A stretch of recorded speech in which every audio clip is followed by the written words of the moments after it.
good strong fish.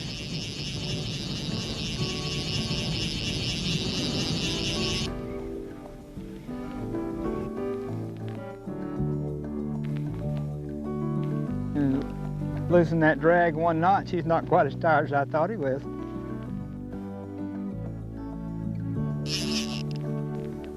Very nice fish.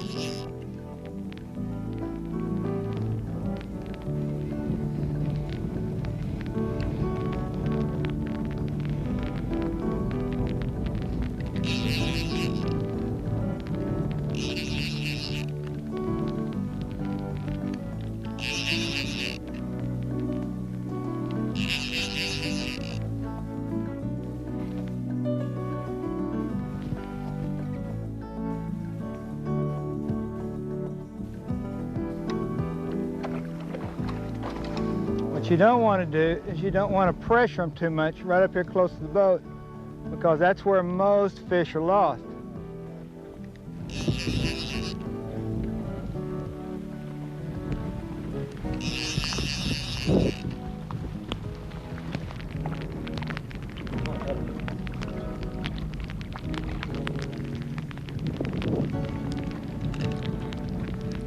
Get a little bonefish slime on me. Release this fish where we can find him again. Got a little sea lath on him. Nice fight, nice big strong fish. What a fight. Yeah.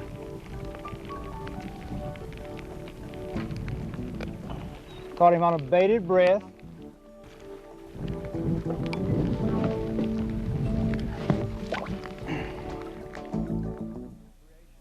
This fly is called a baited breath.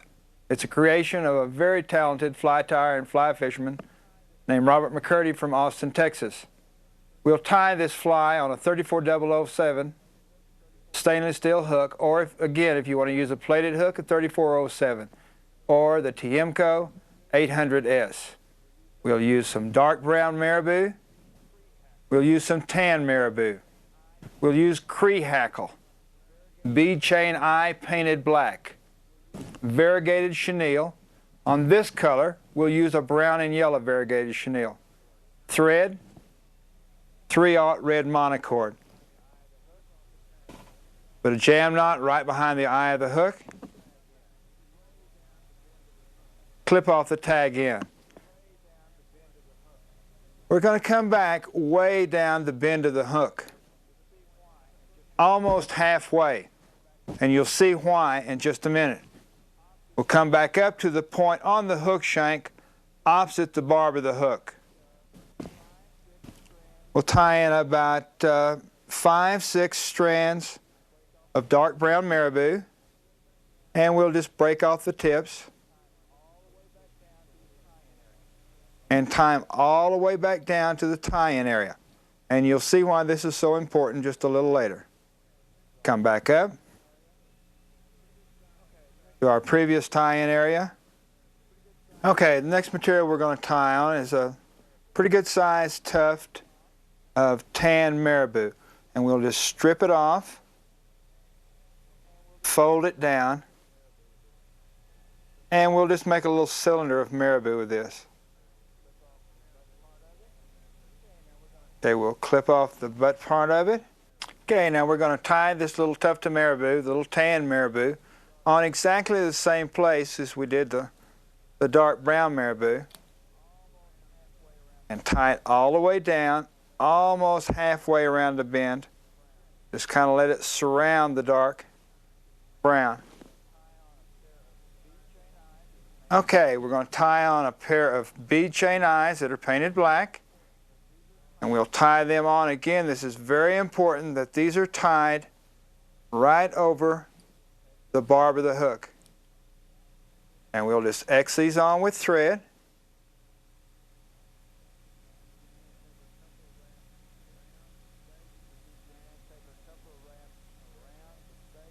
And take a couple of wraps around the base of the bead chain to tighten the thread wraps. Okay, bring the thread behind the eye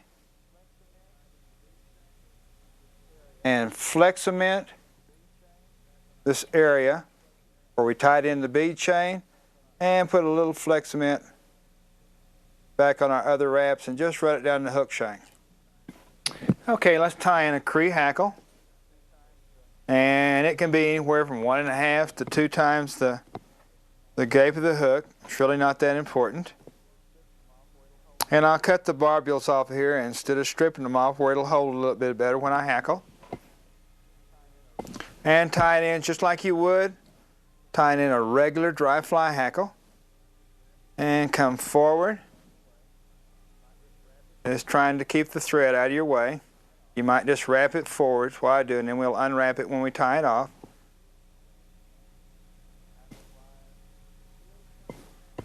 Make some hackle pliers. It's a little clumsy hackling right here because you're hackling right around the point of the hook and the barb of the hook, so we'll just take it easy.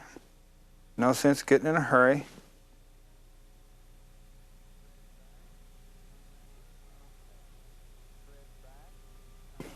Okay, we're going to take our thread back, just unwrap it,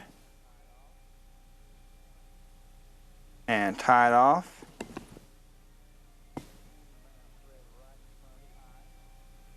And bring our thread right in front of the eyes. Get our chenille, we'll tie the chenille on about 3 wraps in front of the eyes, and we'll strip a little bit of the chenille off. We're going to have something to tie in.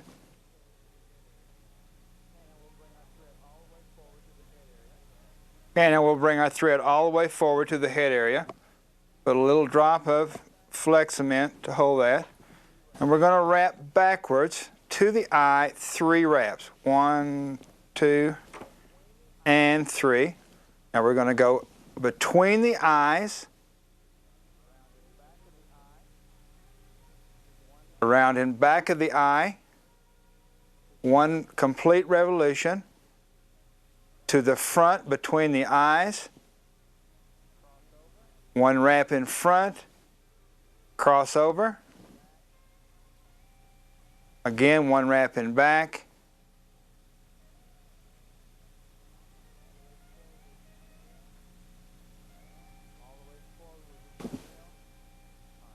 come all the way forward with the chenille, tie it off,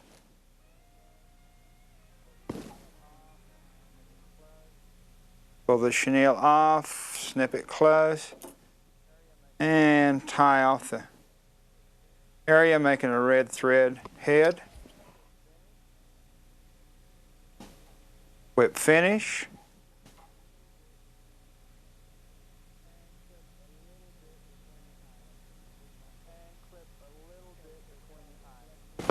And clip a little bit between the eyes, just like that. Okay, put a drop of flex cement on the head area, top and bottom. Makes a good durable fly. And that fly is ready to catch a bonefish.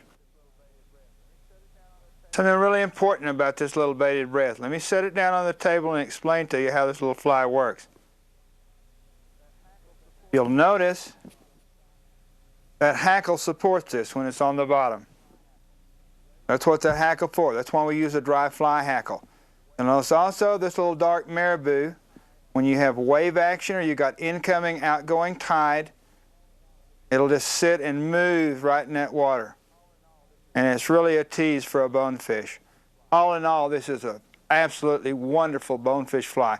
Tied in a larger size, perfect redfish fly.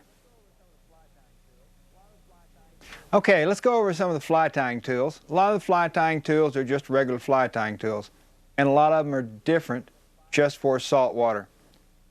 Use a regular fine scissors. Use a serrated pair of scissors. These are curved. They're made by Thompson. I like these really well. Hemostats. Use these all my epoxy work. And they're just great to have around where you need to rotate a hook or whatever. A dubbing twirl. This dubbing twirl is made by Griffin Enterprises, and it was made heavy and long for me for specific saltwater work. heavy saltwater pliers. I use these for a lot of things. Bending hooks. You can cut stainless steel wire. I also use a special pair of stainless steel wire cutters too. These are not easily to obtain, but I ruined a lot of cutters before I got these. The little Xeron cutters, use these for all my monofilament work and my heavier work with the exception of stainless steel work. My little Xeron pliers, I use these constantly. My heavy-duty stacker, where you use big clumps of hair and it just stacks much easier. My bobbins, I use a long throat bobbin. This is another product from Griffin Enterprises that was specially made for me. It's an adjustable bobbin where you can adjust the tension on the thread. A file, I sharpen every hook before I put it in a vise. Absolutely essential. This is a mill bastard file. There are several good files on the market. This is the one I like. Of course, a bodkin. You can't tie flies without a bodkin. These are the tools I like. These are the tools I use. Let me show you how to tie the bonefish bunny. I kind of extended the name of this fly. I want to call it a bonefish redfish bunny because Flip Powlett showed me how to fish it in Florida, and I took it home to Texas, and it turned out to be a wonderful redfish fly. Steve Bailey, a great tyer from Florida, taught me how to tie this fly. We're going to tie it on the same hooks, 34007 if you want to use a stainless steel hook, 3407 if you want to use a plated hook. Tiemco 800S also is a fantastic hook to use on this fly. We'll use extra small lead eyes. You can use lead eyes that are painted white with black pupil, yellow with black pupil, or the chrome eye. Black-orange rabbit strip for the wing, a burnt orange or orange chenille body, burnt orange Flymaster Plus thread for the underbody and to tie the weed guard in, 15-pound hard mason mono for the weed guard, furnace hackle, and 3/0 head to finish this fly off. Let's first tie the underbody, and let me show you how to do it because we're going to cement this underbody, let it dry. So what I usually do is I'll tie a half a dozen or a dozen of them at a time. Want to be sure and give the underbody a chance to dry before we try to finish the fly because that glue or epoxy can't be wet. About 2 lengths of the eye behind the hook shank is where we want to put the lead eye. This is an extra small lead eye for a size 4, and that's the size I'm tying. It is a size 4. Let me scoot it back just a little bit. You notice that I have a good underbody of thread to mount this lead eye on where it won't slip. And we'll just exit. Now we'll come around the base of the lead eye and it really tightens up those X-straps of thread. Let me get it back just in the right position. A little farther back. There we go. Okay. Bring our thread back to about 1/3 down the bend of the hook and back to the point on the shank of the hook opposite the point of the hook. Let's snip off a little piece of monofilament about 3 times the hook shank length. Put it right on top of the shank of the hook, bind it down, and then just tie back, making sure your wraps are real close together and trying to keep your thread away from the point of that hook because that can be deadly to as all fly tyers know. Come back up.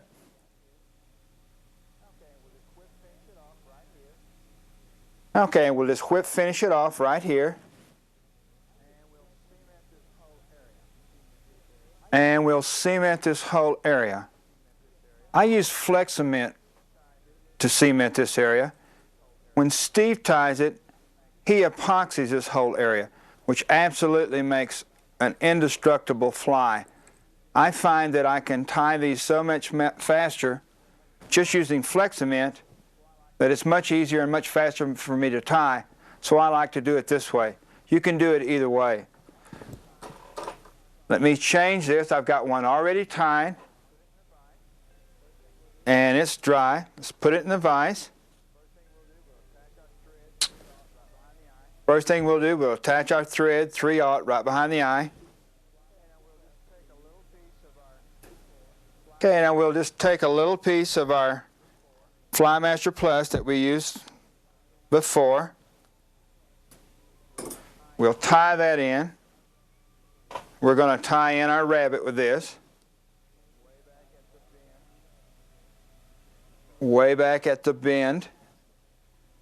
So just tie it right down and come back forward and just let it hang back there and just forget it for the time being.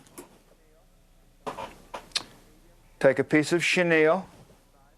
This is medium chenille for the size fly.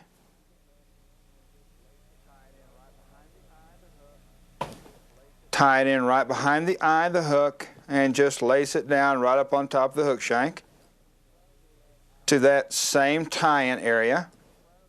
Come forward with the thread, come in front of the lead eye, and just get the thread out of your way. Now go ahead and just wrap a body with chenille.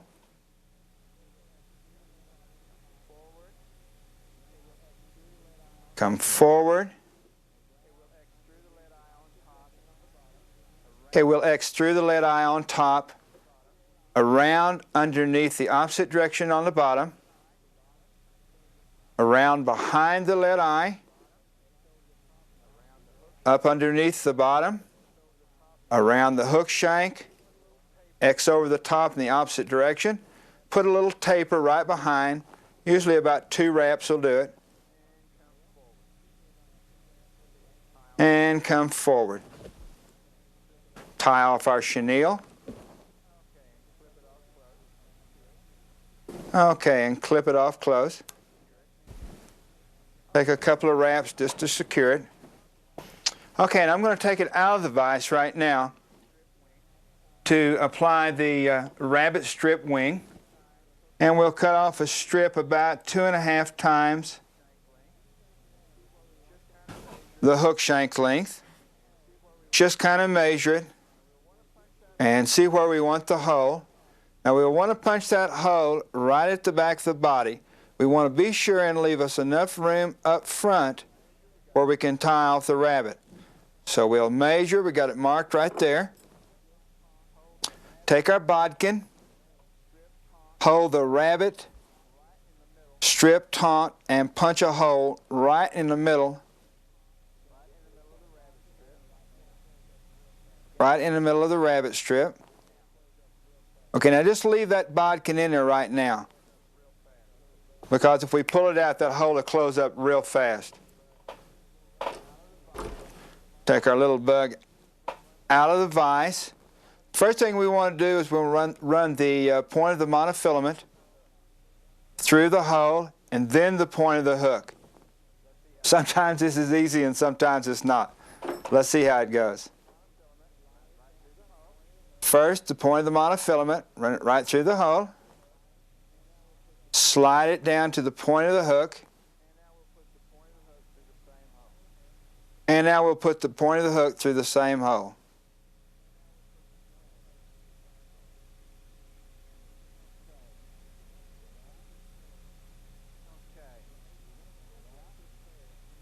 Okay. Pull it out. We're going to separate this hair right at this point because we want to tie this down with this thread that we've had hanging down.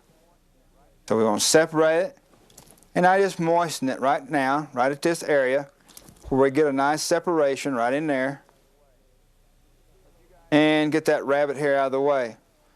Because you guys know, if you've worked with rabbit hair, it can be a little unruly at times. We'll flip this back in the vise. Clamp it down. Now we'll take our thread, this is our heavy-duty thread, Flymaster Plus, and we'll just go around and bind that rabbit strip down right at the base of the body.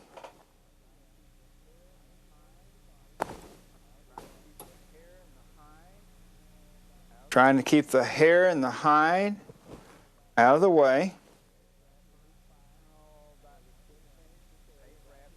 Oh, about 8 wraps will be fine. Now we'll just whip finish this area right here.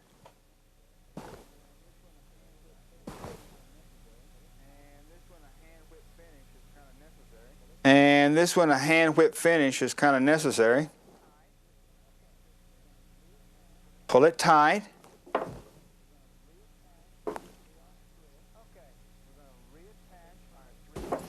Okay, we're going to reattach our 3/0 thread up in front.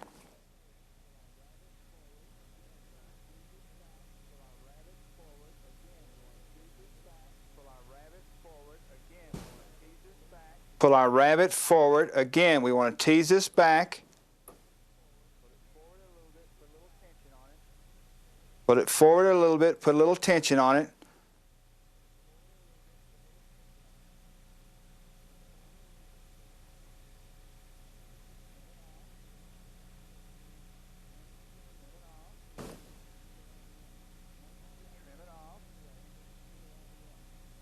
Trim it off.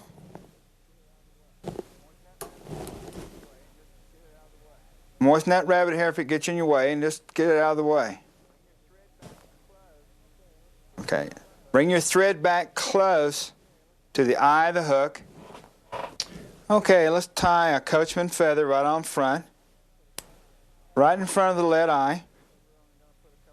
And we only need the tip of the feather because we're only going to put a couple of wraps on there.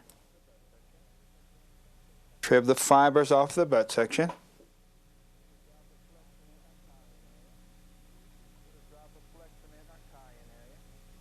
Put a drop of flex cement in our tie-in area.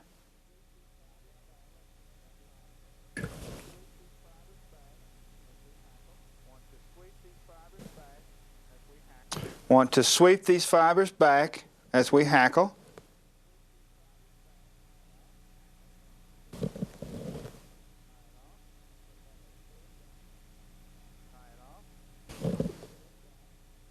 Tie it off. Clip off the tip. Sweep everything back and tie it down with thread.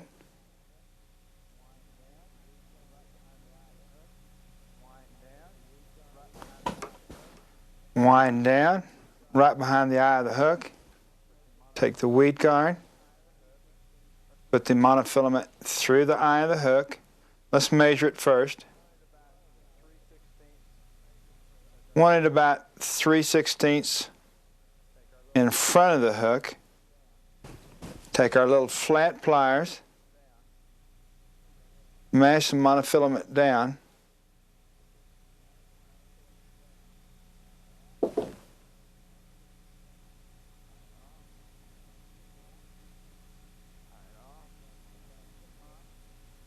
Tie it off. Tie it off on top. Snip it off the back of the head.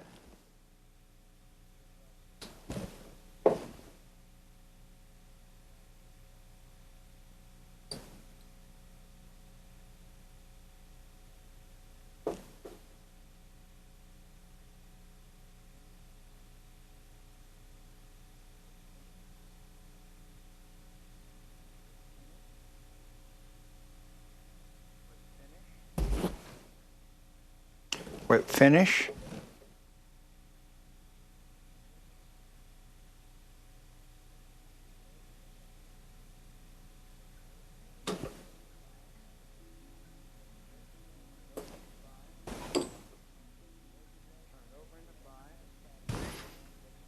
Turn it over in the vise. And take a razor blade and come up here about half body length. Cut it off at an angle. Flex cement our tie-in area of thread and back of the body. Be sure and get the rabbit hair out of the way where we don't cement that.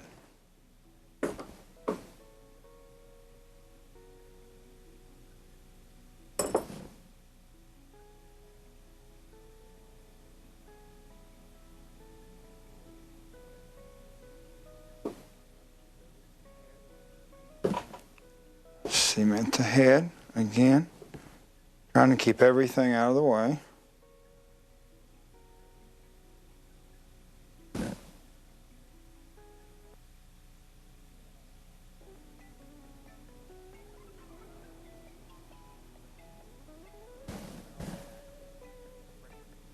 A little cement on the hackle, and you just preen that off.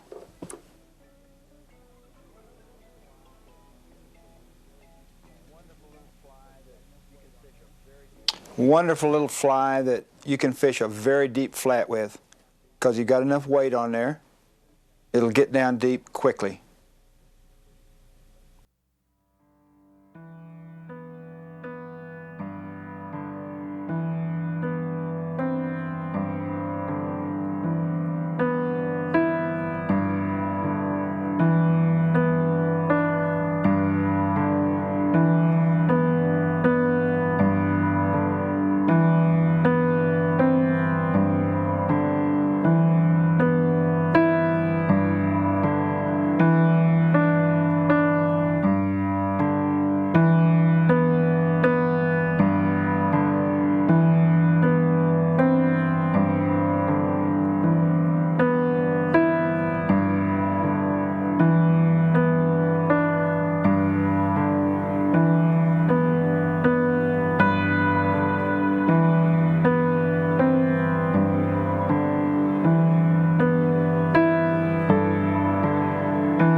show you how you can make this fly easy to tie, and you can also make them all look alike, which is a great difficulty when making an epoxy fly. The hook we're going to use on this is the same as we've used on the other flies, 34007 or 3407 if you want a plated hook, TMCO 800S. We're going to use bleached squirrel tail. This is a gray squirrel bleached with Lady Clairol. It's an absolutely beautiful color for salt water.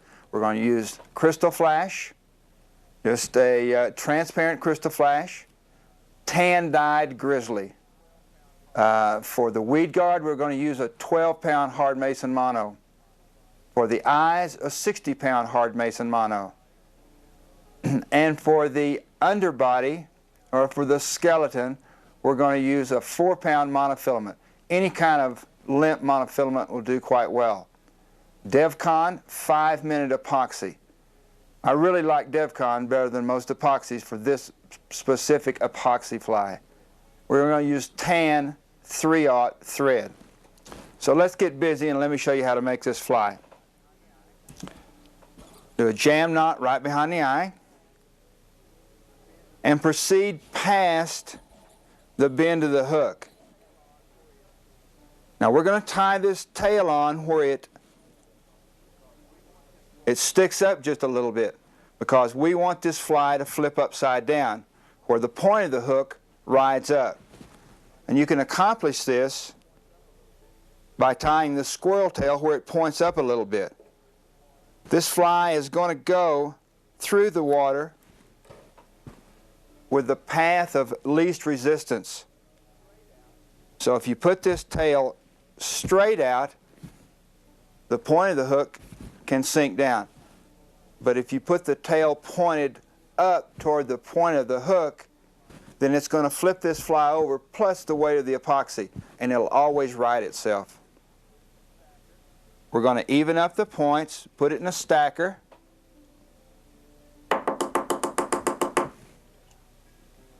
Now we're going to uneven it a little bit. We're going to take it and we're just going to pull out the middle section.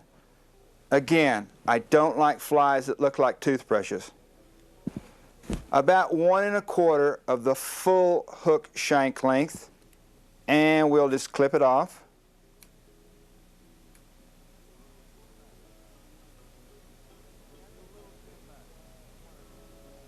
And that's a little too much. I want to reduce that by just a little bit.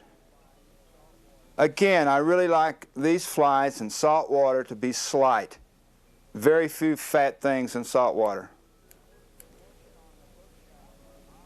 Now we're at the portion on the hook shank opposite the barb of the hook. We'll just tie this in with a loose loop, a couple of wraps around the hook shank. Now we'll lift up on the squirrel tail where we can tie it right on top of the hook shank and go down about 1/3 around the bend of the hook and back up to our original tie-in point. Okay, let's take 2 or 3 strands of crystal flash. Don't want to make it too flashy. Double it around the thread. Grab it with your thumb and forefinger. Take a wrap in front. Pull it down on each side with your thumb and forefinger and wrap down. Come back up to our original tie-in area and cut this the same length as our squirrel and a little bit of taper. Take our grizzly and cut off a couple of grizzly hackles. We're going to cut these off a little bit longer than a squirrel tail. Even up the tips of the feathers. I'll make them about 1 1/3 the full hook shank length. Tie 1 on each side, near side and far side. Dull side out where they'll splay out just a little bit. Give it a little action in the water. And again, these do not have to be tied with a lot of thread tension. In fact, it's best if you don't use a lot of thread tension when tying in feathers. And drop it, pick it back up, tie it in on the far side, Again, not much thread pressure. Hold that feather out a little bit, tie it down, and we'll tie it back up. This time we'll coat everything with thread wraps.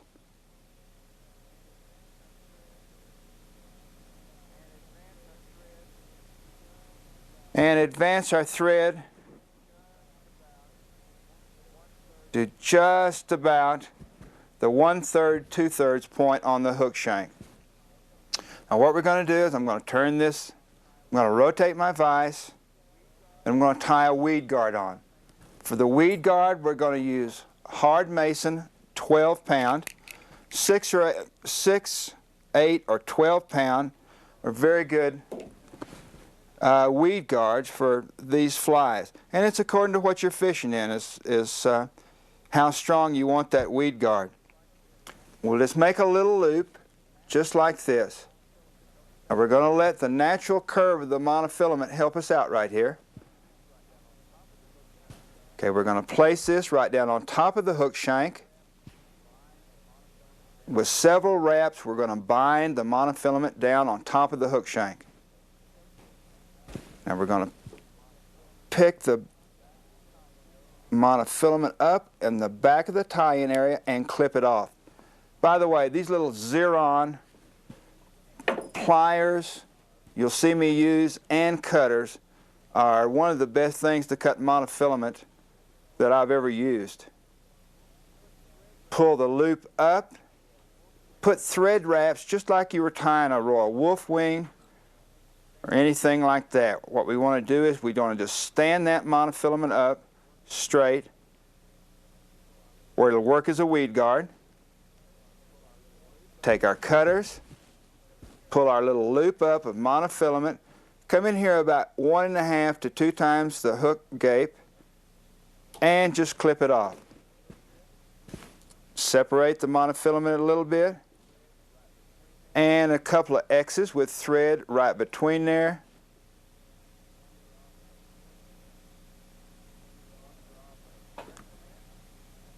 One drop of Flexament,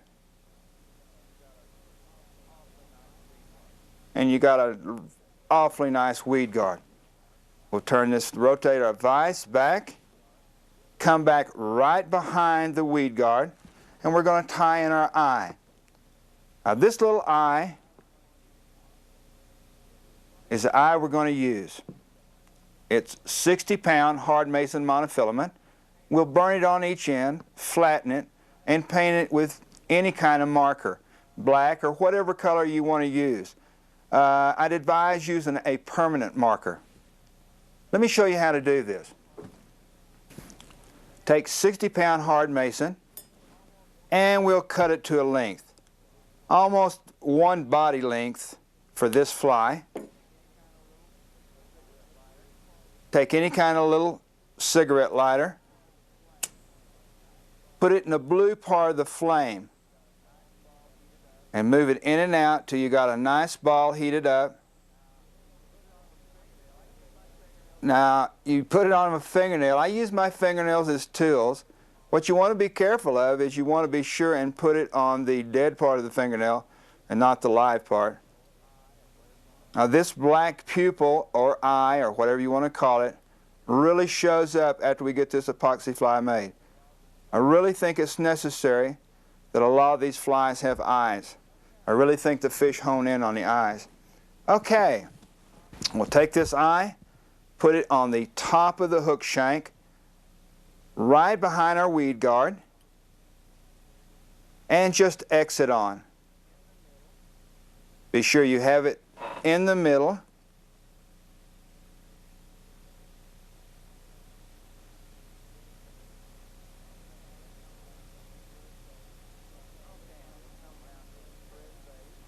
Okay, now we'll come around the thread base, around the bottom of the monofilament, tighten up on those X-wraps. This is really helpful to come all the way around the base, all the way around the bottom, and we'll come back about halfway between there and the tie-in area of our tail. Now we want to take the limp monofilament, because this is the little, what we're going to make the little skeleton out of. And we'll just clip off a little piece. Oh, about like such. It really doesn't make any difference. Just so it's long enough to go from the front and back on each side. Hold it. Clip it in two. And tie it right on top of the hook shank. Almost back to our original tie-in area at the point on the hook shank that's opposite the barb. Now we're going to take our little flat nose pliers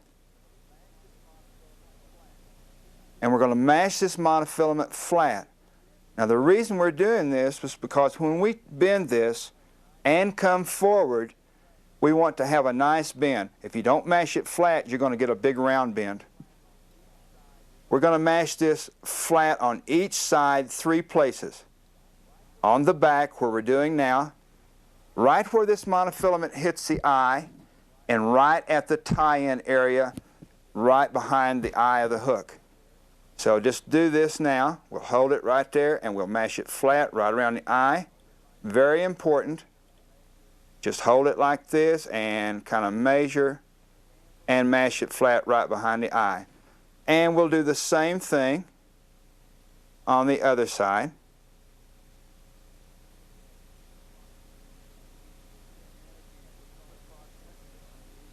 And again, this is approximate, and if you need to change it a little bit later, you can. Okay, we'll grab these. We'll tie these on each side. And again, I'll hold them with my thumb and forefinger of my left hand, and the other 2 fingers right here, tie back again to the original tie-in area, right above the barb of the hook, as such, and come forward with thread. Now you can make these as flashy or pretty on the underbody as you want to. Now this underbody I'm going to do is going to be tan, because I'm going to use a little product called Chemco to tint the epoxy I'm going to use on here. So this tan is just going to kind of blend in. But you can wrap this with Crystal Flash, with some of the new sparkle blade materials, and make them just as flashy as you want to. Come forward with the thread.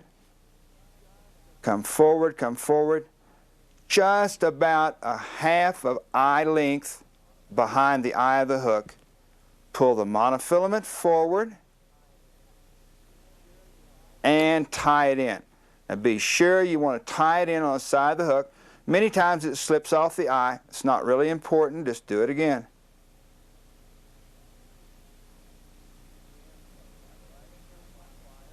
Again, I'm going to come right in here with my pliers. That was my cutters. I don't think I could mash very good with that.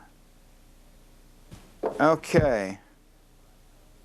And we'll see, tie again, right, just take a couple of wraps around there.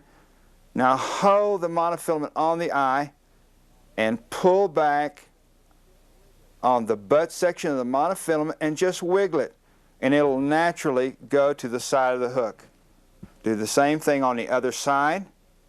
Pull in, take a couple of wraps with the left hand around the monofilament.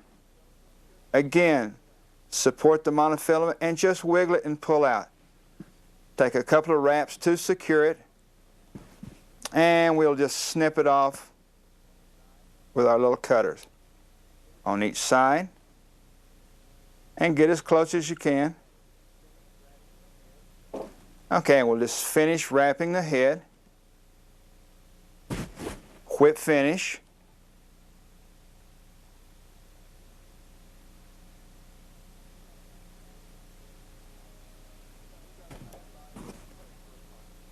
And we got an underbody that's ready for epoxy. Okay, let's finish the epoxy fly by mixing equals parts hardener and resin, and we'll put 1 or 2 drops of Chemco resin dye in there.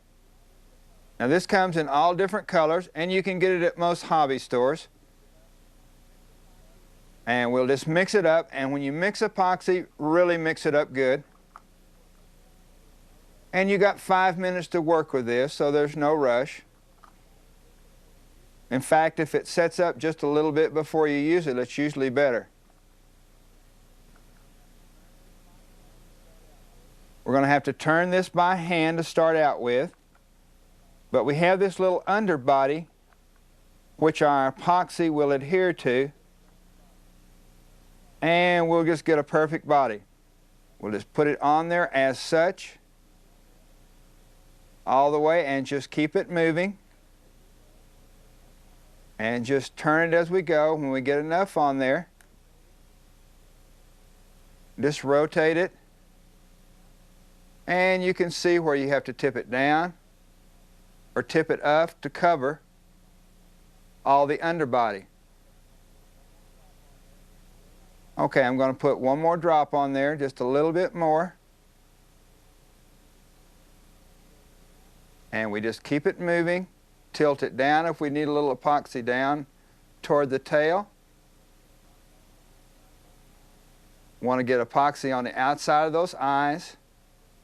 So I'll just let it run on the outside of the eye. Tilt it down till epoxy runs down there and then turn it real quick. Okay, when the epoxy's set, we'll take it out of the hemostats and we'll just stick it right in a little rod turner and let it completely harden. This little rod turner is something that's absolutely essential for doing any kind of epoxy work. It's just a little economical motor. Attached is a little piece of ethafoam.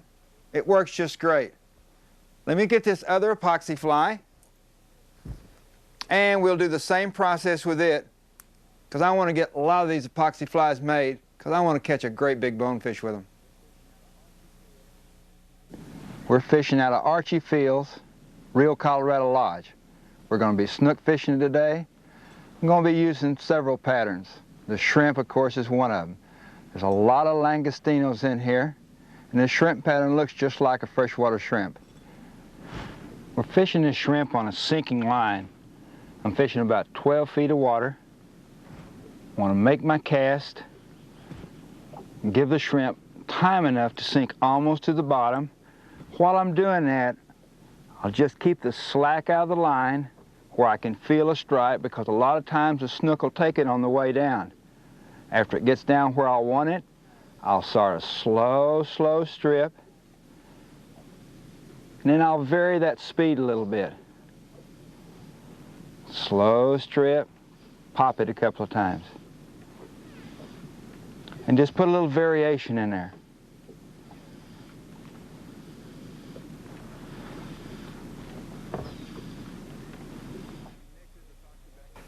Next, I'd like to teach you Nix's epoxy-back shrimp. This fly has been fished in the waters many continents, been fished many species of fish. We'll start tying this fly on a Mustad 3411. This is a long shank stainless steel hook. Also, we'll use a pinkish brown colored calf tail. We'll use Mason stainless steel wire leader, orange ultra hair, dark brown ultra hair, pearl crystal flash, epoxy eyes. We make these epoxy eyes out of 50-pound hard Mason monofilament, burned, and then we'll put epoxy tinted on the end and turn it on a rotisserie. Medium fine wire for the ribbing, clear soda straw. We'll use that for a carapace. Angora dubbing is white 3/0 thread. Put a jam knot right behind the eye. And we'll tie back just about mid-shank. Cut a piece of stainless steel wire, about twice the hook shank length. Now this is going to be our weed guard. We'll place it up there, put a little bend in it, run it through the bottom of the eye, hold it right up on top of the hook shank, and tie it down. And we'll go back and forth 2 or 3 times. Want to secure it down real good.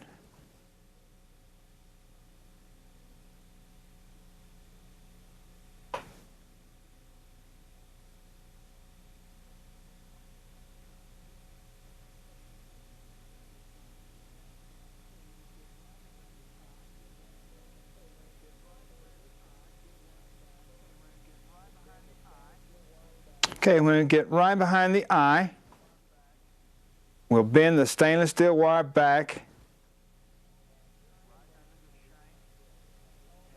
right under the shank and tie it down, about 3/4 the length of the eye itself. Hold your fingernail right underneath on the stainless steel wire and bend the wire straight down. Now what we can do now to get rid of this excess, we'll measure and see how long our weed guard needs to be. So we'll hold this as such, and we'll bring it down here just about 1/4 of an inch past the point of the hook, snip it off, and bring it straight down again. Come back to the back with thread.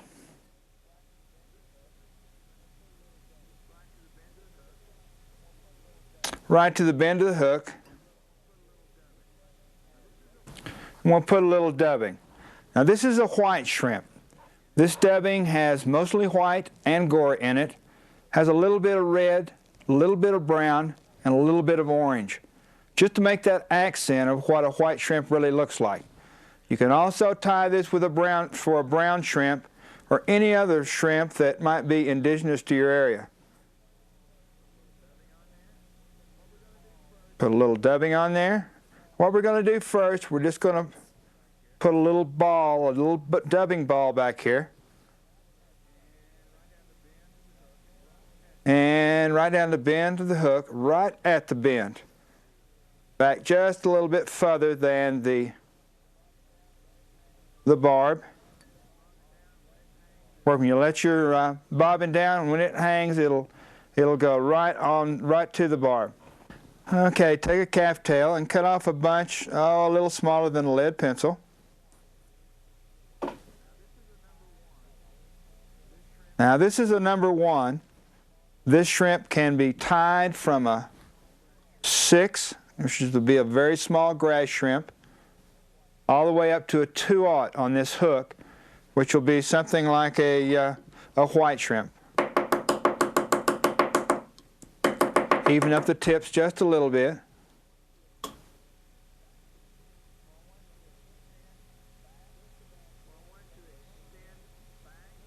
Well, I want it to extend back of the hook bend just about 1 hook gape length.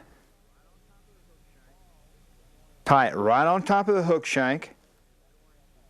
I see this ball is going to push this bucktail up. And I'll show you why in just a second. Pull up the butts, cut it off at an angle,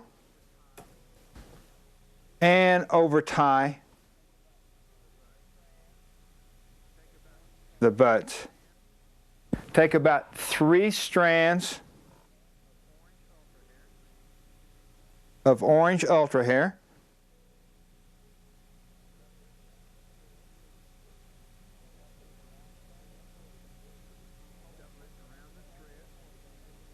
Double it around the thread. Hold it between your thumb and forefinger. A wrap in front of the ultra hair, and then just pull it to each side and wrap it in.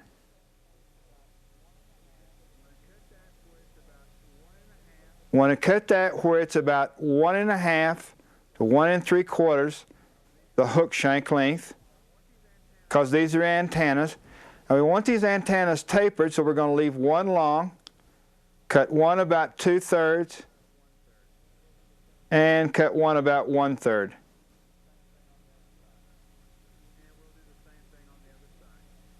And we'll do the same thing on the other side.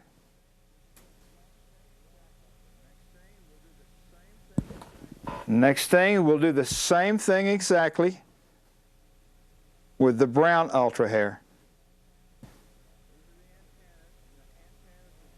These are the antennas, and the antennas of a shrimp are translucent, and they have varying colors.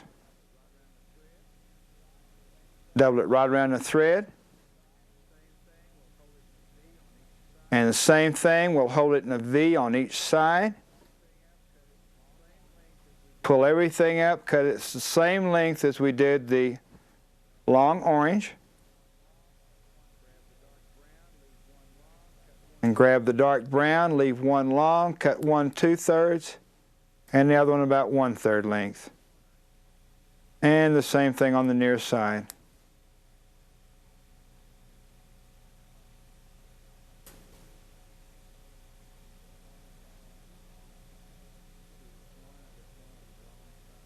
me see this one. I've got one on the wrong side. There we go. Okay, about 3 strands of crystal flash, just to give it a little bit of flash.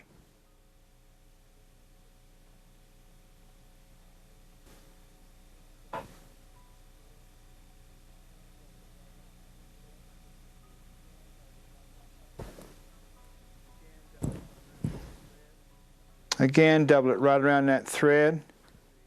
Hold it between your thumb and forefinger in a V.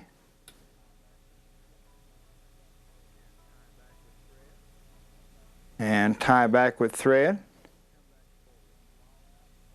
And come back forward. And bring them all out and cut them at the same length as you did the ultra hair.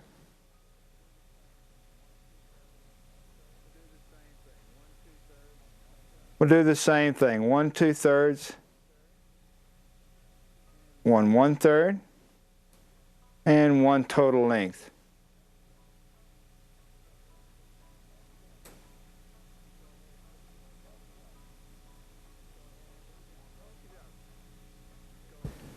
Okie doke. Let's go ahead and put some more dubbing on. Just one more little bunch.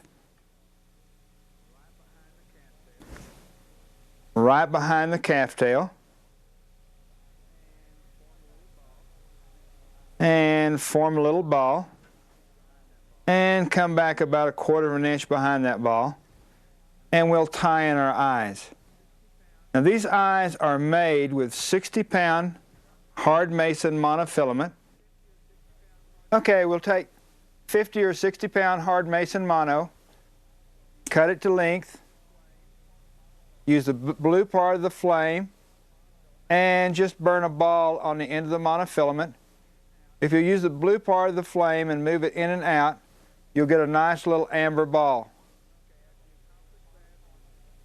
Okay, after you accomplish that on several pieces of monofilament, you take your 30-minute epoxy, and something you need to know is when you start working with the epoxy, your little eyes are going to be small. And after the epoxy cures, they'll get larger and larger. Just take them and just stick them right in the ethafoam that we have on our rotisserie. Okay, let's measure the eyes and see where we're going to put them.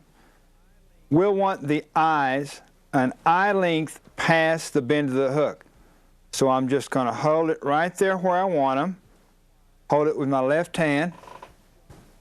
And take my little smooth-jawed pliers. And we'll just mash it right there. And mash it all the way down. Just like that, where we can tie it on very good. And both eyes will be the same place. So we'll bring this other eye in here, mark it, and do the same thing with it.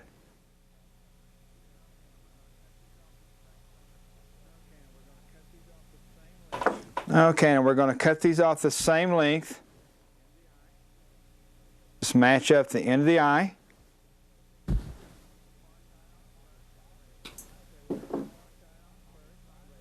Okay, we'll put the far side on first. Lay it right on the side of the hook shank, and right where we started this bend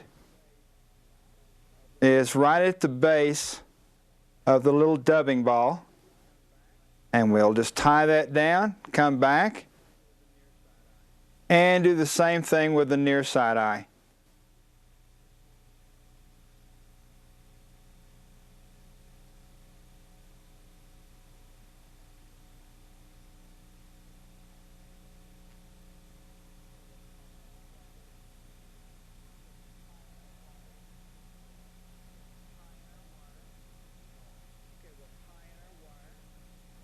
Okay, we'll tie in our wire.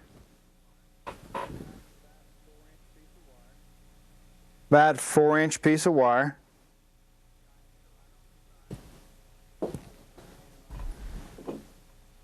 Tie it in right on the side.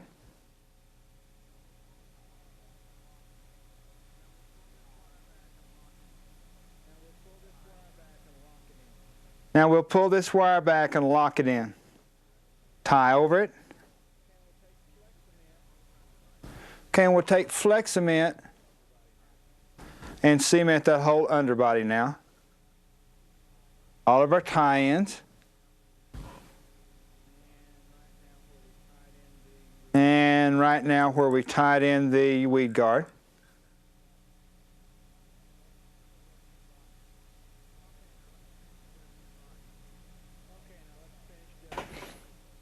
Okay, now let's finish dubbing the body.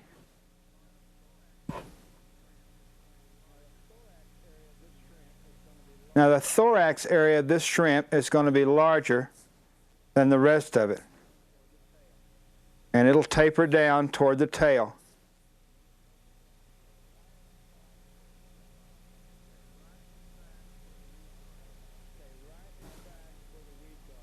Okay, right in back of where the weed guard is. Okay? Grab this soda straw and we're going to make a carapace out of it. And we're going to measure it first. The carapace will start just about the length of the calf tail or the rostrum and extend back about 1/2 inch as such. Go ahead and cut it off right there. And do this freehand. First thing we do, we'll want a pointed beak on this. So I'll start with curved scissors. And I'll cut down toward the bottom at an angle, probably about 20 degrees. I'll keep holding this together, and we'll make a curve around, a little larger, around where our thorax area is going to be.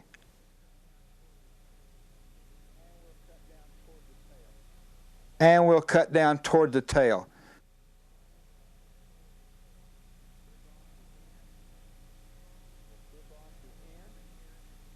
We'll clip off the end, and we'll come in here and fold it and clip right down the center.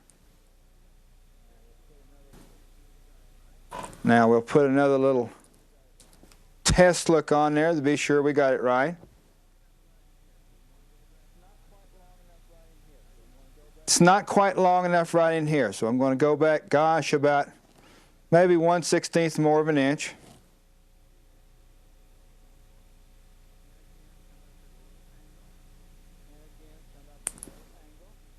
And again, come up at a little angle.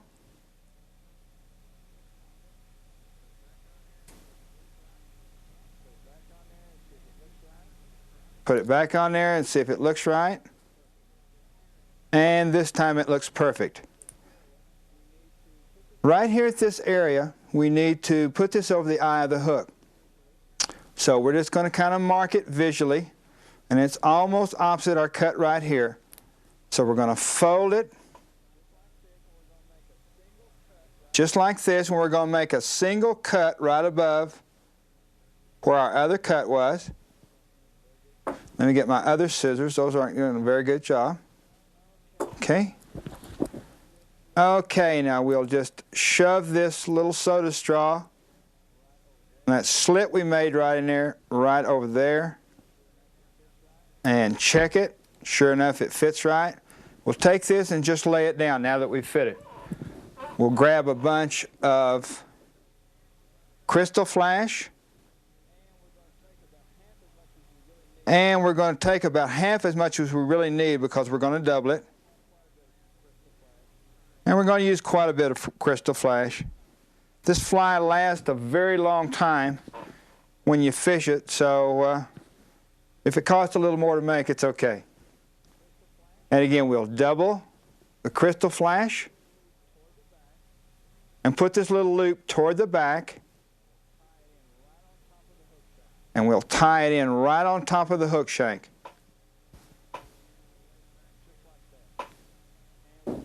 Just like that. And we'll lay it back here. Grab our carapace or our soda straw, whatever you want to call it, and pull the crystal flash on the little loop on each side of the eye, put it through the little slit we've already cut. Pull it out. Now we'll tie this down with our 3/0 thread right here, being careful not to trap the crystal flash. Couple of loose loops, and then we'll tighten them. Sometimes the thread breaks right here because you are putting some pressure, but you just got to take the chance. If it breaks, you just start again. Pull that up in there. The one thing you can do is to cut the little loop out now and just put that right up in the tail. We're going to form the tail in just a minute, so we want to leave that like it is. Pull our crystal flash down, and you just kind of push down on the soda straw while you work this crystal flash.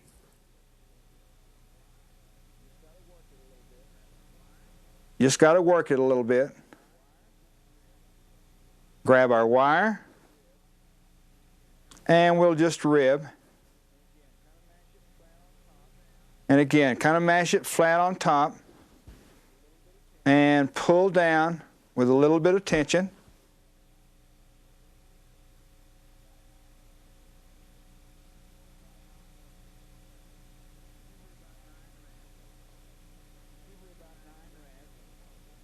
Usually about 9 wraps.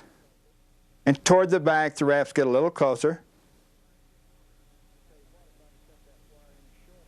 Tell you what, if I'd have cut that wire any shorter, I don't think I'd have made it. And I may not make it this time, but we're sure going to try. Okay, come under with the wire. Tie it off. Okay, we'll bend this wire back and lock it in. Take our little snippers, snip it off.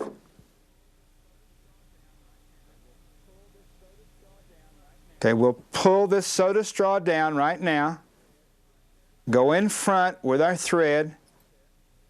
Finish off our head right there with about 10 wraps, whip finish.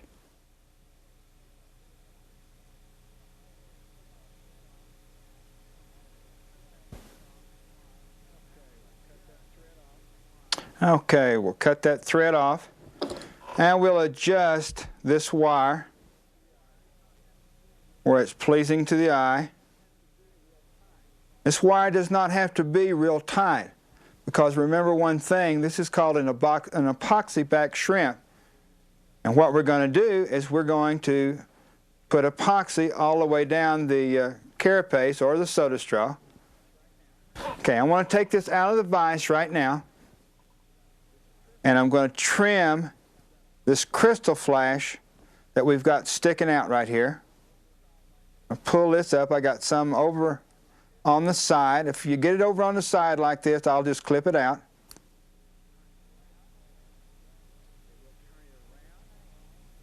Okay, we'll turn it around. Now for the tail, we're going to match this just a little bit on each side and form the tail. First I'll do it with my hands, and it will naturally form a little angle, almost like a perfect shrimp tail.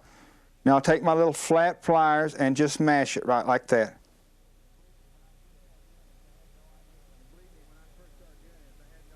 And believe me, when I first started doing this, I had no idea that it would come out at an angle like that. We'll take these scissors. For this, I usually use Thompson curved scissors, and we'll cut it off as such. Put it back in the vise. Now we're going to tease out the dubbing.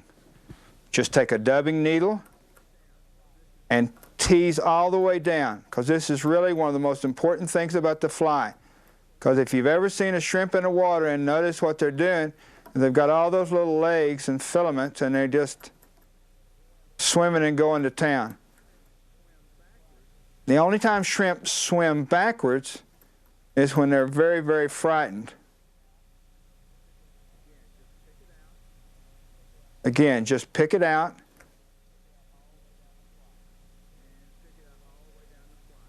And pick it out all the way down the fly.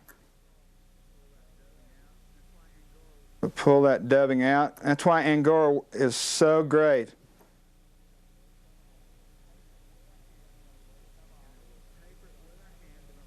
Okay, now we'll taper it with our hands. We're going to break some off. Get the weed guard out of the way, and just with your thumb and forefinger, we'll taper it. We'll pull it off close toward the tail, and it'll be longer toward the front of the shrimp, as such. We'll mash our weed guard back. We want the weed guard about the same distance in front of the point of the hook as it is the distance behind the barb to the point of the hook.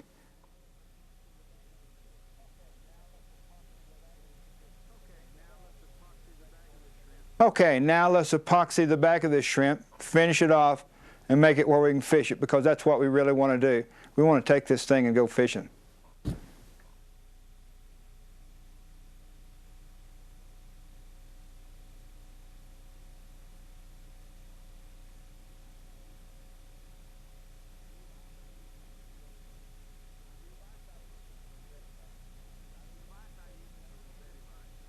The vise I use is a Renzetti vise.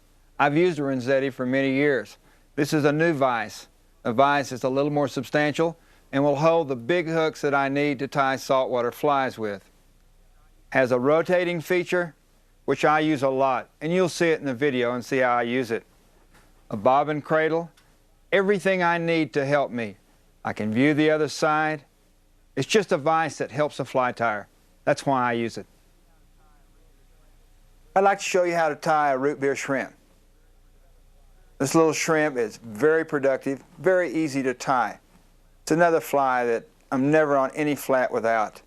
Both bonefish, redfish, and snapper really like this color of shrimp. It's just the right color for salt water. On this we'll use a 34007, 3407, or Tiemco 800S hook. Usually tied in 4, 6, and 8 sizes.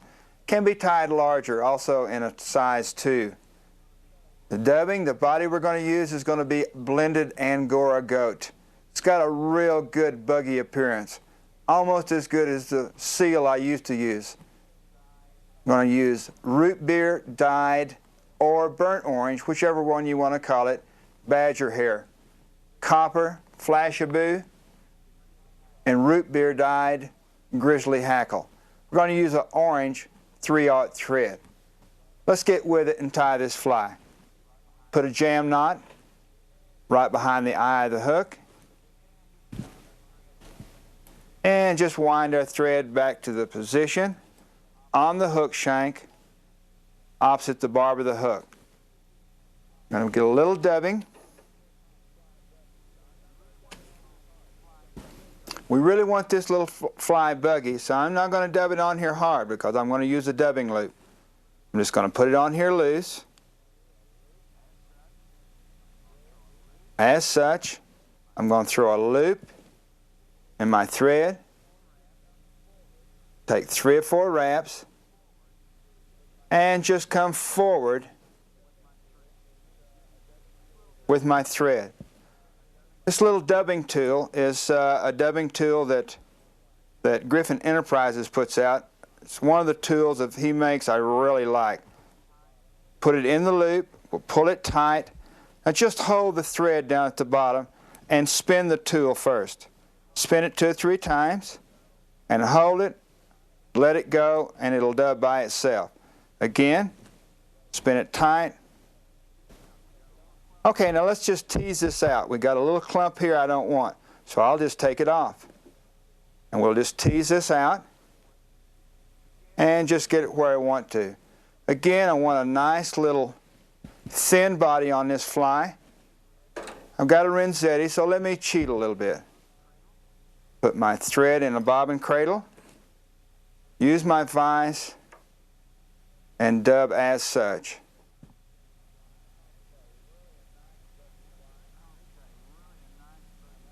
Okay, really a nice buggy fly.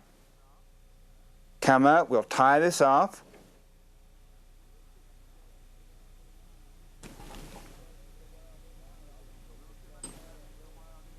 Use a little too much dubbing, so what I'll do now is I'll just slip this dubbing out of that loop and I'll use it on my next fly.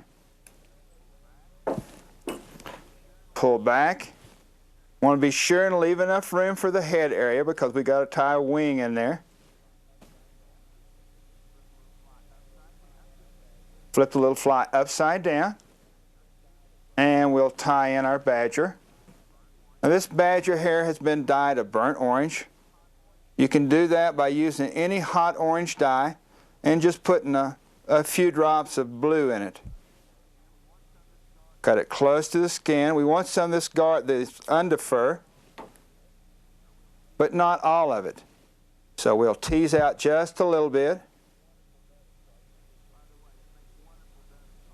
By the way, that makes wonderful dubbing, so I usually keep it. And again, I'm not going to stack this because I don't want a toothbrush appearance to this wing.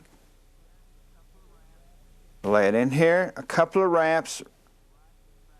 And these wraps will be right in back of where the head's going to begin. And grab the butt section of the hair and just again wiggle it, which writes it right on top of the hook shank. Pull up on the butt section, slip your scissors in there and cut it off at an angle. Come forward. Now to build up a head on these, it's when you get a little abrupt cut like that, a lot of people have problems, and I did too till Steve Bailey, very, very good fly tyer from Florida, showed me a little trick.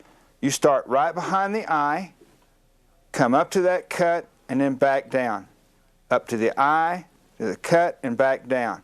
You keep doing that till you can climb that little hump just like that. And it's a nice tapered appearance. Okay, let's take our flashabou and we'll cut off about 3 strands of flashabou.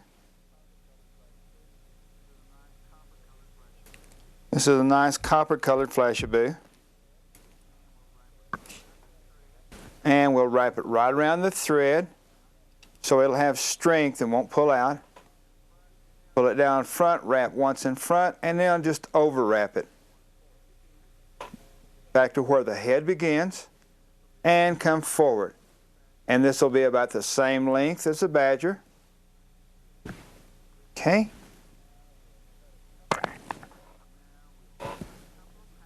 Now we'll cut a couple of hackles. Again, this is dyed a nice burnt orange color. This is one of my favorite colors in saltwater. And we'll make these, or cut these, just a little bit longer than our badger. Badger's about 1.5, 2 times the hook shank length. And the hackles we'll cut just a little bit longer where they'll extend about 1/4 hook shank length longer. Just hold them both up together with the tips together. Run your scissors in there till they hit the back of the eye and cut them off. And it'll always be a perfect measurement if you'll do it that way. Dull side out or where they're going to curve out. Lay one on each side. Again, I do not trim any of this hackle off the stem. I'll tell you what, I've got an unruly flashabou. I'm going to run my scissors in there and just take it out.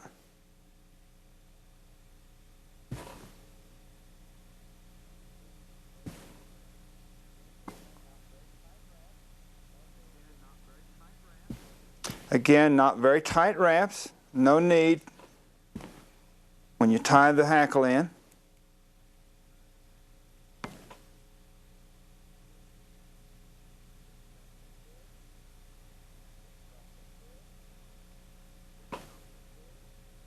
Okay, finish off the head.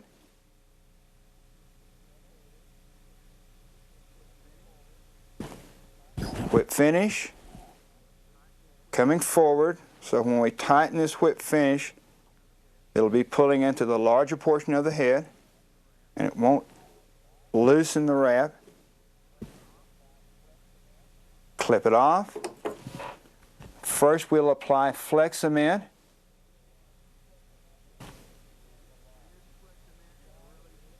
And this flex cement is really thinned a lot. It's just a little bit thicker than water because I really want it to soak in when I apply it.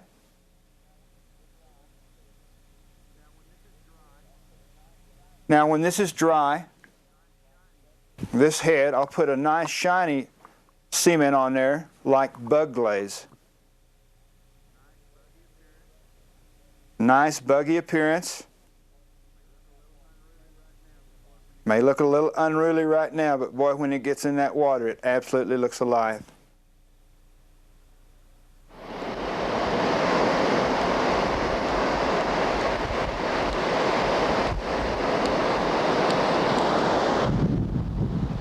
Got one picked out right in front of me. And I got him. That's a big fish, picked out a single. And if you can do it, that's what you want to do. Instead of casting to a group of fish, what I got to do now is really hold it high because we got a lot of coral out there. And I'm going to clear my line and get him on the reel.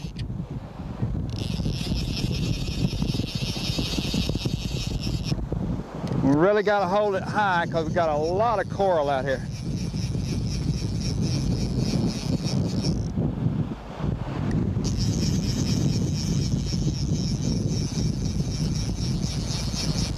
Boy, I cast that little bonefish special hit right in front of him, and I got some coral. Yeah, the fish got me that time. Sometimes you win, sometimes you lose. But that time the fish cut me off on coral. But it's still a thrill hooking him on that little bonefish special. I tell you what, you tie one, you can catch a bonefish on it too. It's a fantastic bonefish fly, and you'll always want to have one in your fly box. There are several flies that I won't be caught on the bonefish flat without. Chico's bonefish special is one of these flies. Let me tell you some of the materials we're going to need to tie this fly. For a hook, we're going to use a 34007. Now if you want to use a plated hook, you can use a 3407. Or there's a wonderful new hook, the TMCO 800S, that's just out also. We'll use orange marabou, body glass for the over body. You can also use flat monofilament, mylar tinsel, crystal flash, calf tail, and grizzly hackle. For the thread, I'm going to use Flymaster. It's a 6/0 thread. You'll notice that I use fine thread on a lot of these flies. The reason I do that is that I can use more thread wraps, make a stronger body or underbody, and have less thread buildup. Wind the thread back to the bend of the hook shank. Come back forward to the area on the hook shank right behind the eye of the hook. We'll just leave enough room in there for the head of the fly. Okay, orange marabou. This is a blood feather. And we'll peel off and make a little cylinder out of about 2/3 of one side. We'll clip off the butt section, and we'll tie this down right on top of the hook shank. Now again, we want to leave the space for the head of the fly. Everything has got to be tied in at the exact position where we'll have a nice smooth body. Back to the bend of the hook again. Back to our original tie-in area. Now I always, instead of cutting marabou, I break it with my thumbnail.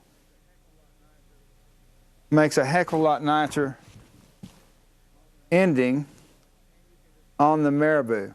and you can just pluck it out till you get it where you want it. There. It doesn't look like a toothbrush, and we don't want it to.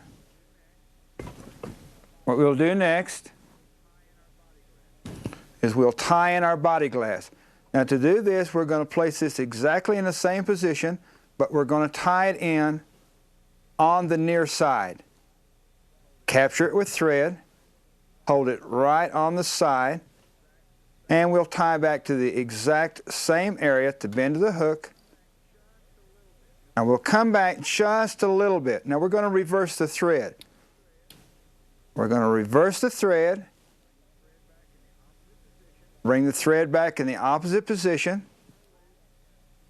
clip off our loop, bring it back to the tie-in area, and we're going to put some pressure right here. Now the reason we're doing this is when we bring our body material forward, we want to be able to put tension on that where we get a nice overbody. Bring it up about half the hook shank, throw another loop, and reverse the thread back the way we started. Come forward with the thread to our original tie-in area. We'll take tinsel, and this is about a size 12 tinsel. Lay it in on an angle. 2 or 3 wraps. It doesn't make any difference because we're going to unwrap this when we get our tinsel back where it should be. Going rearward with the tinsel. We want that tinsel edges to lay right up next to each other. All the way back. Especially at the end, we want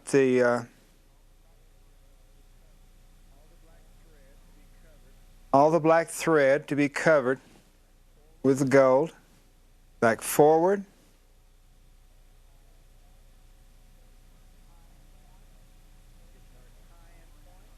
When we get to our tie-in point, we'll unwrap our first tinsel.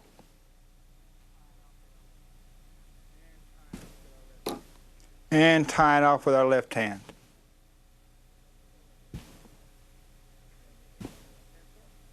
Trim the ends of the tinsel.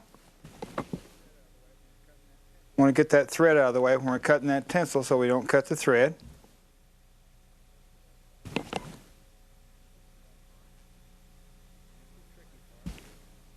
And here's the tricky part. With a little pressure,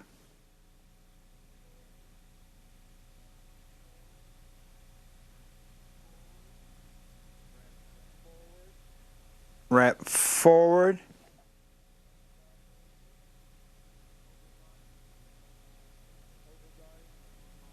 with our overbody, make it a real nice body. Come into our tie-in area, and we'll tie this off, keeping our thread short.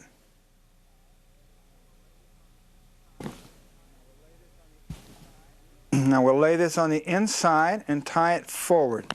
This is real important to make a nice smooth head. Come in right behind the eye.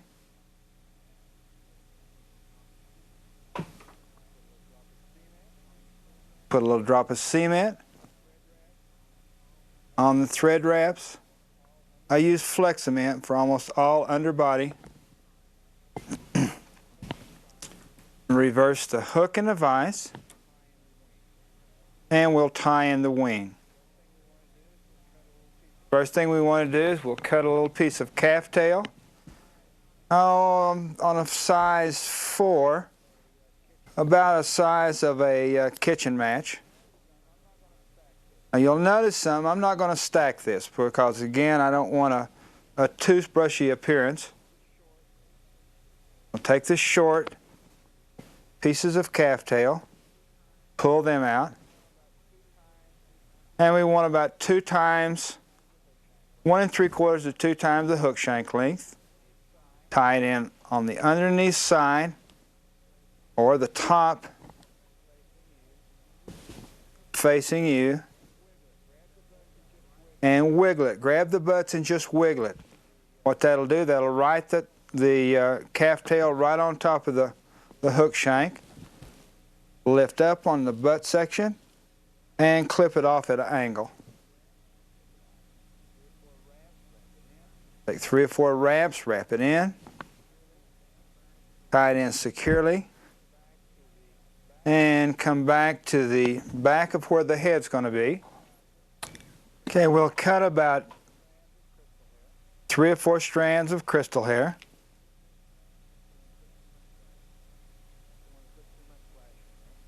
Don't want to put too much flash in here. Double it around the thread and grab the other side of your thumb and forefinger. Bring it up on top of the hook shank and just tie it in. Bring both of them together and we'll cut it off about the same length as the calf tail. Okay, let's tie in the grizzly wing. Grab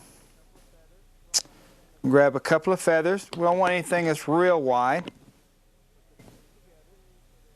Put the tips together and we'll cut these where they are a little bit longer than the calf tail. Bring your scissors right up behind the eye of the hook. Cut them off. And we'll tie the first one on the near side. And get that little grizzly fiber out of the way. And loose wrap to start out with. Tie it on the far side.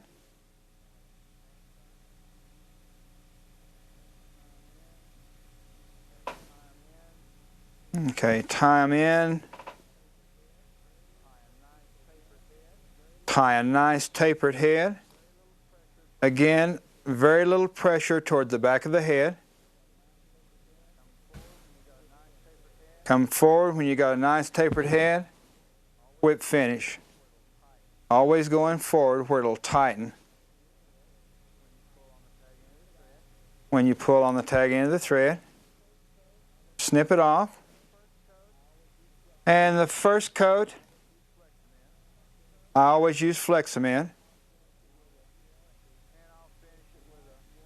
And I'll finish it with a nice glossy head cement later. This is a bonefish special. Again, this is a fly that I will not be caught without on a good bonefish flat.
I'd like to teach you my favorite permit fly.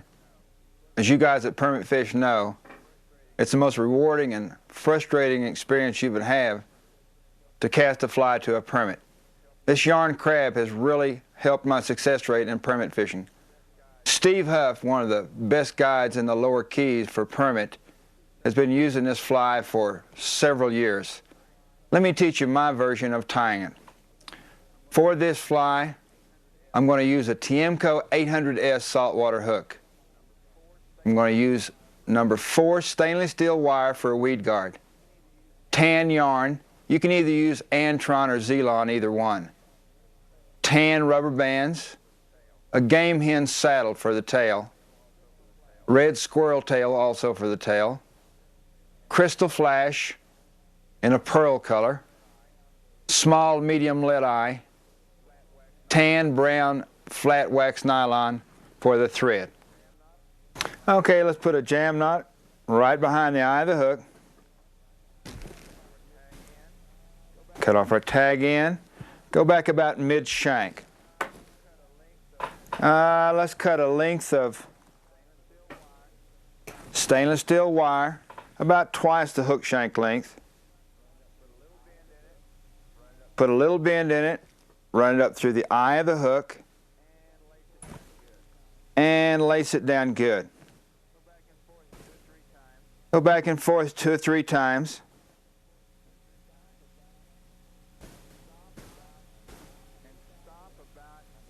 And stop about a hook eye length behind the eye itself. We'll turn our vise upside down, and we're going to put this lead eye on the underneath side of the hook shank because I want this to sink with the point down. Now, I also tie this fly where it fishes with the point up. In that instance, we'll put the lead eye on top of the hook shank, no weed guard, and we'll put the tail where it will be pointing up toward the point of the hook. And I'll show you that in just a second. Again, let's exit on there, go around the base of the lead eye and tighten those X's. Very important. Okay.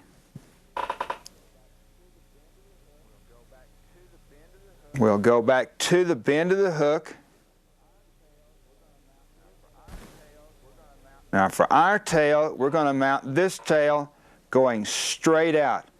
We don't want it in a downward position because remember, when it goes through the water, that'll kick it upside down. First thing we're going to do is put a little squirrel tail on there.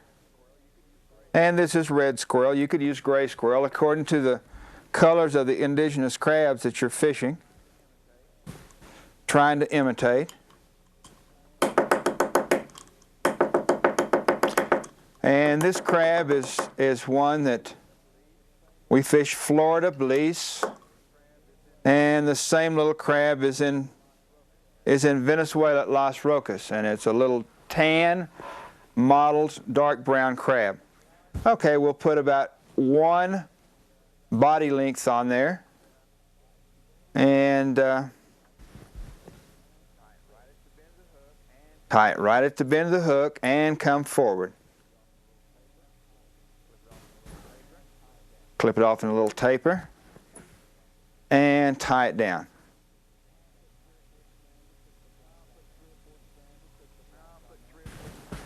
I'll put 3 or 4 strands of crystal flash on there. Getting where I use the pearl crystal flash more than anything. Seems like it just blends in with the color surroundings. Again, we'll wrap it around the thread, and I'll hold it in a little V between the thumb and forefinger. Come back and just pull it on each side and hold it together and trim it all off at one time. Okay, we'll get a couple of feathers out of the saddle, even up the tips, and just measure them. We'll cut them off about the same length as the squirrel and come exactly where our thread is and just clip both of them off at once.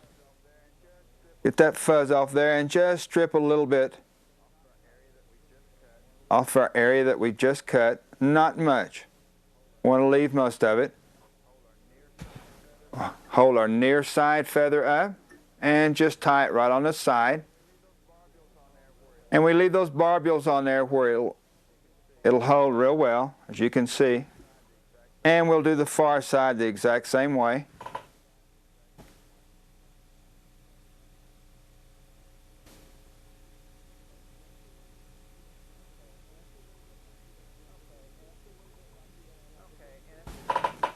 Okay, and if it sets a little bit like you don't want it to, go ahead and grab it, twist it out, and just wiggle it a little bit. You can move that feather around before you cement it and get it in place. Now it's perfect.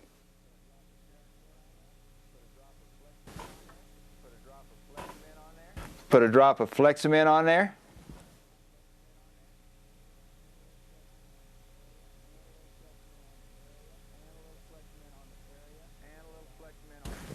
And a little Flexamint on the area of the lead eye.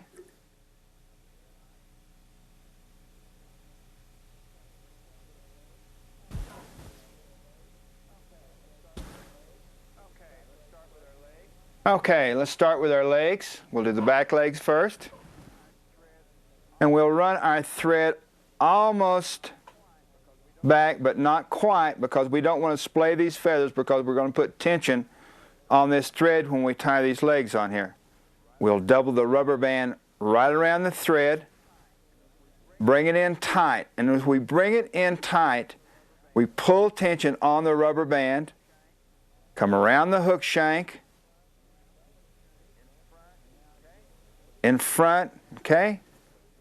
And now again, we'll put more tension. Every time we come through here, we pull on the rubber band. Come between the rubber band again.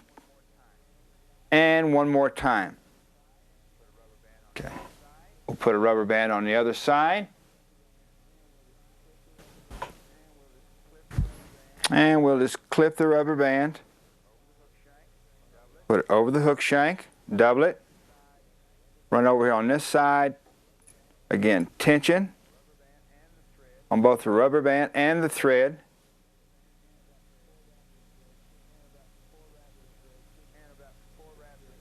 And about 4 wraps of thread should secure it very nicely. We'll pull it back, make a couple of wraps in front. Now we'll start our body. Now our body is going to be yarn. Let me just put all this right in here where I can get at it. And again, this can be Antron, Aunt Lydia's Rudyard, Zelon, any good sparkle yarn. And most of them you can pick up at yarn stores. And we'll cut us some lengths. We're going to cut them a little too long where we can trim them later.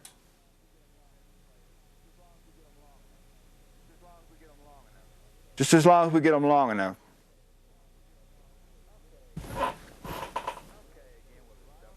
Okay, again, we'll just double it around the thread. We'll put it right on top of the hook shank, as close as we can get it to those rubber bands. Now we're just going to pull it and exit.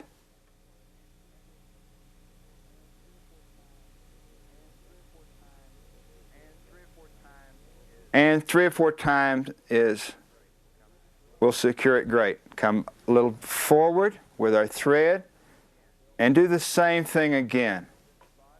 Now we're going to build this body exactly like this all the way up. Okay, slip right in front of the lead eye. And we're going to put one more on there. And we'll slip that back right in front of that lead eye.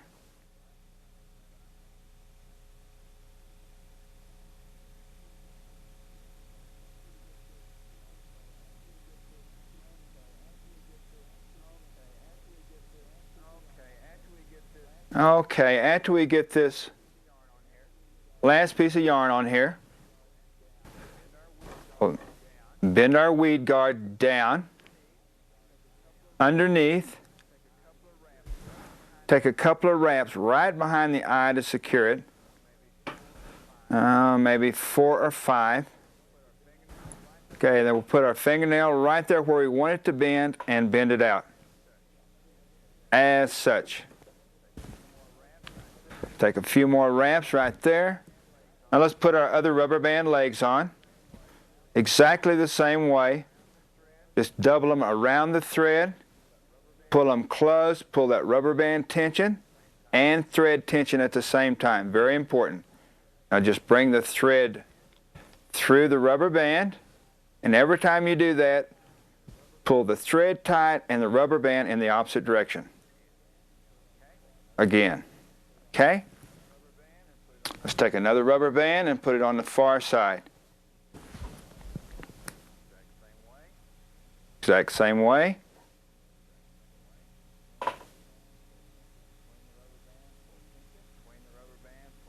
Between the rubber band, pull tension. One more time.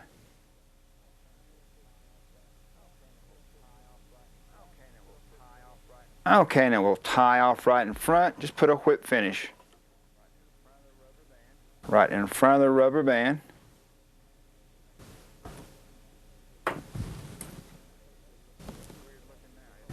Oh, it's weird looking now, isn't it? Hopefully it'll look better after we get the legs tied and the body trimmed. So let me show you how to do that right now. First thing we're going to do is we're going to pull all this yarn up together.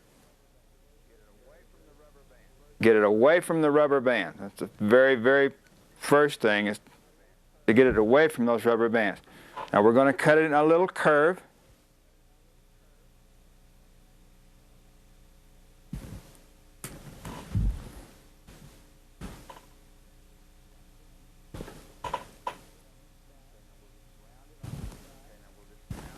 Okay, now we'll just round it on each side.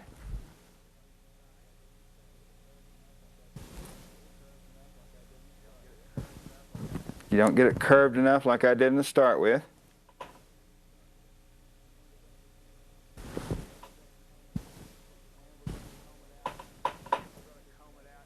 And we're going to comb it out and finish trimming it in just a minute anyway.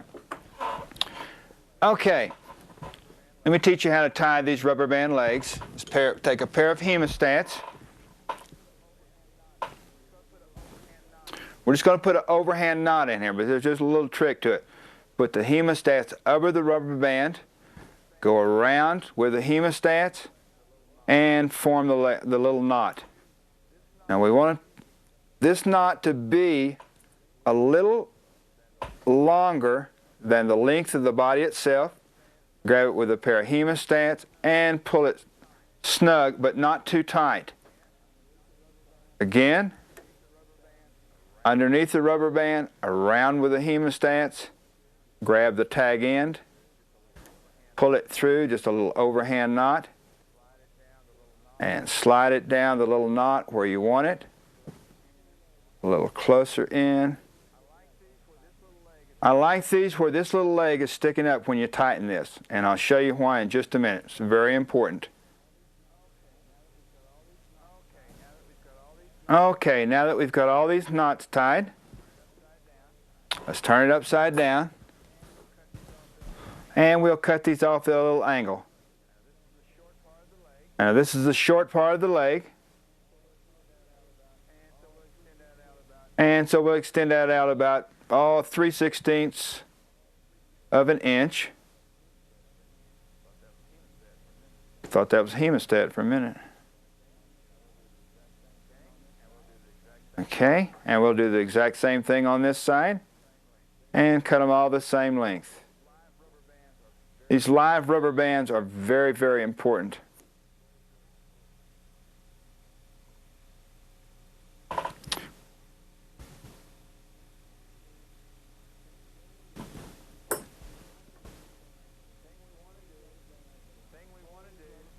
Thing we want to do is we want to pull these rubber bands where they come up.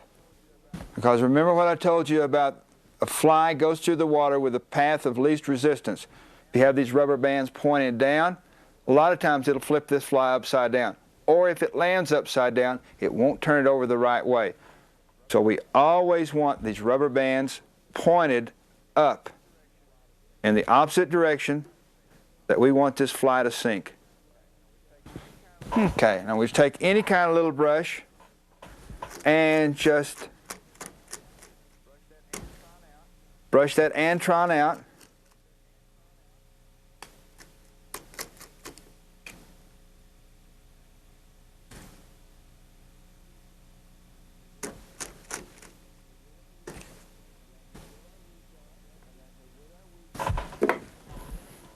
Come down here with our weed guard, adjust it, and get my little pliers here, where it's about the same distance in front of that point as it is from the point to the barb of the hook. Grab it just about point high and just bend that back as such. And we'll come in here with our clippers and clip it off where it almost reaches the point. Now we got a nice little weed guard right there. Okay, let's finish our yarn crab with epoxy. And I use 30-minute epoxy. It seems to soak in just a little bit better. And I'll just touch all of the X's we made with the epoxy and just let that soak right in the thread wraps around the hook shank, and also where we tied the rubber band in. And if you get a little too much on there and it gets a little bit on the yarn, it's okay. After it dries, you can just clip it out. We'll flip it over.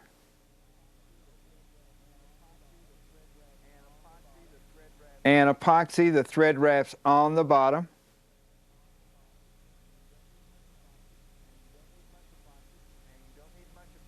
And you don't need much epoxy. And we'll epoxy where we tied those lead eyes in there.